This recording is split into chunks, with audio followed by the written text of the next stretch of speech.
प्यारे साथियों, आप सभी का स्वागत करता हूं अपने यूट्यूब परिवार एमआरएस स्टडी में। तो डियर, आज की इस वीडियो में मैं यहां पे बात करने वाला हूं। जैसे कि आपको पता है कि एलआरसी का ज्वाइनिंग को लेकर नोटिस जो है जारी कर दिया गया है, और जो योगदान है उसके रिगार्डिंग भी आपको नोटिस दिया गया, बट अभी तक ज्वाइनिंग लेटर किसी को नहीं मिला गया। डिस्ट्रिक्ट अलॉट कर दिया गया है कि किस डिस्ट्रिक्ट में आपका जो है ज्वाइनिंग करना है। ठीक है, तो यहाँ पे एलआरसी के ज्वाइनिंग के टाइम में कौन कौन से डॉक्यूमेंट आपके लगेंगे और आपने कौन कौन से डॉक्यूमेंट अभी बनवा लिया है या अभी आपको और बनवाने हैं, तमाम जानकारी यहाँ पे जो है आप लोगों के साथ शेयर किया जा रहा है। तो यहाँ पे अमीन हो गया, कानूनगो हो गया, क्लर्क हो गया, एएसओ हो गया, क्योंकि इन सभी तमाम पोस्ट के लिए जो है आपका बहाली जो है निकाली गई थी। तो यहाँ पे सबसे पहले 3 कलर फ़ोटो, उसके बाद टर्म्स ऑफ असाइनमेंट जो कि आपका चेकलिस्ट जो दिया गया था, उस चेकलिस्ट में आपका ये चीज़ें दिया गया है। उसके बाद एफिडेविट का भी जो है फॉर्मेट जो है आपका उस में दिया गया था, तो ये भी जो है आपका यहाँ पे लगेगा। ओके, उसके बाद मेडिकल फ़िटनेस सर्टिफिकेट का मैंने जो है ऑलरेडी आपको फॉर्मेट शेयर कर दिया है, तो उम्मीद करते हैं कि आपने वो फॉर्मेट देखा होगा, और हो सकता है कि आप उसी फॉर्मेट पे अपना जो डॉक्यूमेंट्स है वो अपना रेडी किए होंगे, मेडिकल फिटनेस सर्टिफिकेट बनवाए होंगे। उसके बाद रिलीविंग सर्टिफिकेट, इसका मतलब सिंपली आप समझिए कि अगर आपके पास कोई एक्सपीरियंस सर्टिफिकेट है ना, या आपने कहीं पे काम किया है, तो वो आपका लगेगा, जिससे आपको राहत मिल सके यहाँ पे, मतलब या फिर आपका डीक्यू वगैरह कैंडिडेट हैं तो वो आपका जो है यहाँ पे लगेगा। ओरिजिनल कॉपी यहाँ पे बोला गया है अगर एप्लीकेबल है तब।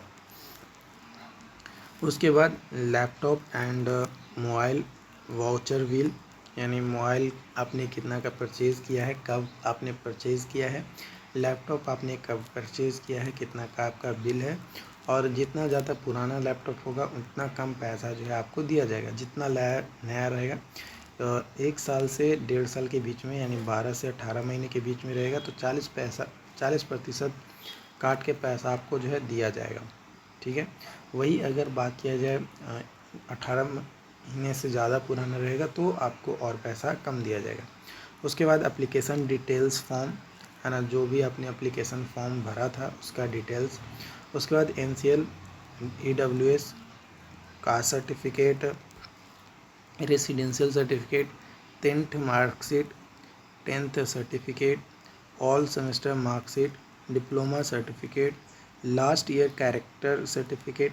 देखो, कोई ज़रूरी नहीं है कि कैरेक्टर आपका कॉलेज का ही हो, अगर है तो अच्छी बात है, या आपने कहीं भी पढ़ाई किया है अगर उसका भी कैरेक्टर आपके पास है तो उससे भी आपका काम चल जाएगा।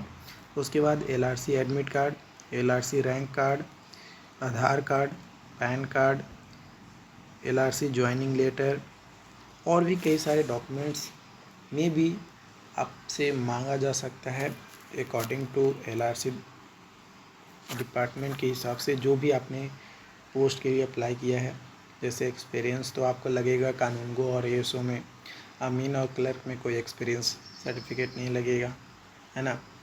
और अगर मान लो कि आप डीक्यू कैंडिडेट हैं तो उसका लगेगा, फिजिकली हैंडीकैप हैं तो उसका लगेगा, अगर आप SC कैटेगरी के हैं तो अलग अलग डॉक्यूमेंट्स जो आपके पोस्ट के हिसाब से होते हैं, उस पोस्ट के हिसाब से आपके जो अलग अलग डॉक्यूमेंट्स हैं, जैसे UN नंबर हो गया, बैंक स्टेटमेंट्स हो गए, तो ये आपका कानूनगो और एएसओ में लगेगा।